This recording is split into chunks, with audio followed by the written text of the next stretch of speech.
What పైకి ever ఇలా happens. మాట్లాడతాడు గానీ ప్రీతము, లోపల చాలా సెన్సిటివ్, ఎమోషనల్ కదా? సీ ఎమోషనల్ డెఫినెట్‌లీ ఆ! ఎమోషన్ ఉంటది. నేను నాకు ఓన్‌గా నేను ఫీల్ అయినప్పుడు గాని, లేదంటే ఇప్పుడు కొన్ని సాంగ్స్‌లో లిరిక్స్ వింటున్నప్పుడు గాని, ఇవి నా కోసమే రాసారా? లేదా నా సిట్యుయేషన్ ముందే తెలిసి రాసారా? అన్న ఫీలింగ్ వస్తది. At the same time I try to be calm, composed and solid.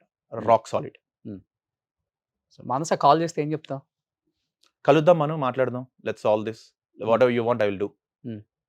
Try చేయొచ్చు కదా! ఈ 16 నెలల్లో ఎందుకు ట్రై చేయలేదు మరి? చాలా సార్లు ట్రై చేశా. I have hundreds of messages. DP ఏముంది?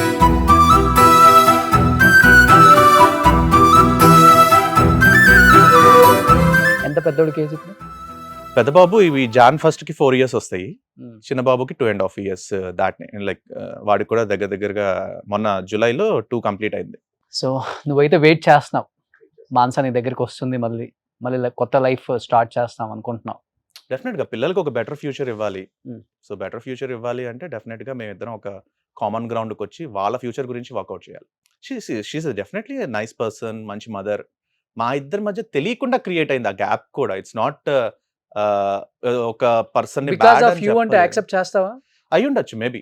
అయ్యుండొచ్చు మే కాదు. ఆ! యాక్సెప్ట్ చేస్తావా? చేస్తా ఓకే. లైక్ నా వల్లే ఇప్పుడు 2 సైడ్ నుంచి ఉంటాయి. సో, నాలో నచ్చని క్వాలిటీస్ తనకు ఉండుండొచ్చు. తనలో నచ్చని క్వాలిటీస్ నాకు తెలిసుండొచ్చు. అవన్నీ ఒక కామన్ గ్రౌండ్‌కొచ్చి డిస్కస్ చేసుకొని ఓకే. ఇప్పటివరకు ఇది జరిగిపోయింది. సో, హ్మ్. ఇక మీదట లేకుండా లైక్ లెట్స్ ట్రై అగైన్.